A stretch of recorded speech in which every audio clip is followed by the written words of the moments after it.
ఈరోజు మన వీడియోలో ఈ 2 ప్రాబ్లమ్స్ గురించి డిస్కస్ చేసుకుందాము. అలాగే నిన్న మీకు ఒక ప్రాబ్లమ్ ఇచ్చాను కదా! మీరు చేయండి, ఆన్సర్ కామెంట్ సెక్షన్‌లో మెన్షన్ చేయండి అని చెప్పేసి. నిన్నటి ప్రాబ్లమ్ గురించి ఇవాళ ఒకసారి డిస్కస్ చేసుకొని ఈ 2 ప్రాబ్లమ్స్ మొదలుపెడదామనమాట. సో, నిన్నటి ప్రాబ్లమ్ ఇక్కడ రాశాను. ఆ క్వెషన్ ఏంటంటే 5000 square minus 4999 square is equal to ఎంత అని చెప్పేసి. ఇది మనం ఏ ఫామ్‌లో ఉందని మనం గెస్ చేయొచ్చు. A square minus B square ఫామ్లో ఉంది కాబట్టి, సో ఇక్కడ వచ్చేసి A square minus B square ఫామ్లో ఉంది కాబట్టి A square minus B square అంటే ఏం రాసుకోవచ్చు, A minus B into A plus బీగా రాసుకోవచ్చు కదా. సో అదే మనం ఇక్కడ అప్లై చేస్తే ఇక్కడ ఏమొస్తుంది, 5000 ప్లస్ 4999 ఇంటూ 5000 మైనస్ 4999గా రాయొచ్చు అనమాట. సో 5000 ప్లస్ 4999 అనేది మనకి 9999 ఇంటూ 5000 మైనస్ 4999 ఎంత 1 అనమాట. So answer is equal to 4 9s అనమాట. Plus 4 is equal to 5, 2 plus 5 is equal to 12, 3 plus 6 is equal to 21, 5 plus 8 is equal to ఎంత అనేది కనుక్కోవాలి. మీరు ఆన్సర్ గెస్ చేసి నా కమెంట్ సెక్షన్లో మెన్షన్ చేయండి. ఇప్పుడు డిస్కస్ చేసుకుందాము. సో ఫస్ట్ ప్రాబ్లంలో మనకి ఏం డేటా ఇచ్చారు, 13 whole cube plus 7 cube by 13 whole square plus 7 square minus X is equal to 20 అనమాట.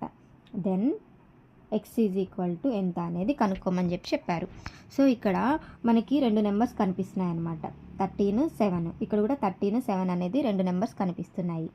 సో ఇప్పుడు మనము ఇది ఏ క్యూబ్ ప్లస్ బీ క్యూబ్ ఫామ్లో ఉందని మనం ఎక్స్పెక్ట్ చేస్తే అది ఇలా రాసుకోవచ్చు. మనకేం తెలుసు, A cube plus B cube is equal to A plus B into A square plus B square minus AB కదా.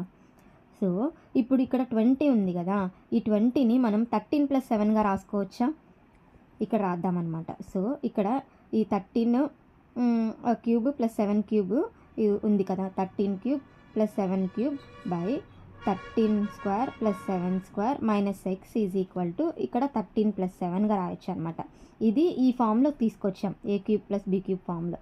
ఇప్పుడు ఈ ఫామ్లో రాసుకున్నాం, 13 plus 7 into 13 square plus 7 square minus 13 into 7 by 13 square plus 7 square minus X is equal to 13 plus 7 అనమాట.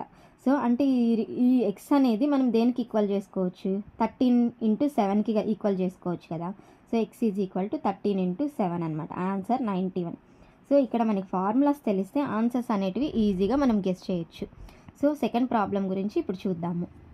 So second ప్రాబ్లంకి వచ్చేసరికి ఇక్కడ మనకి 3/5 whole cube minus 2/5 whole cube by 3/5 square minus 2/5 whole square ఎంత అనేది కనుక్కోవాలి. ఇక్కడ కూడా మనకి 2 నెంబర్స్ కనిపిస్తున్నాయి. నేను ఏ ఈజ్ ఈక్వల్ టు 3/5 అనుకుంటాను, బి ఈజ్ ఈక్వల్ టు 2/5 అని అనుకుంటాను. ఇక్కడ వచ్చేసి పైన మనకి A cube plus minus B cube ఉంది, కింద వచ్చేసి A square minus B square ఉంది. ఇవి ఫామ్లో కన్వర్ట్ చేసుకుందాం అనమాట. So A cube minus B క్యూబ్ని మనం ఏమని రాసుకోవచ్చు, 3/5 minus 2/5 into 3/5 whole square plus 2/5 whole square plus A into B కదా, 3/5 ఇంటూ 2/5 అనమాట. బై కిందది వచ్చేసి A square minus B square ఫామ్లో ఉంది.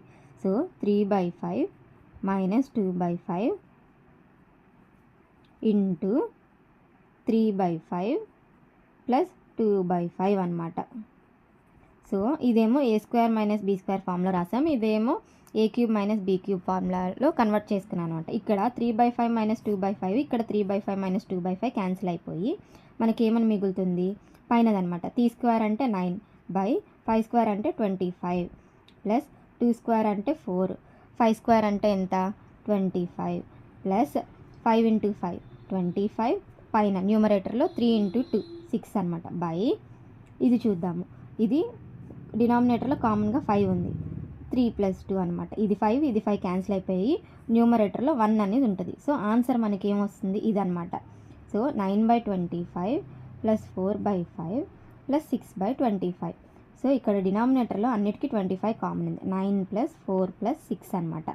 సో ఆన్సర్ వచ్చేసి 19/25. సో ఈ ప్రాబ్లమ్స్ మీకు అందరికీ అర్థమయ్యాయని అనుకుంటున్నాను.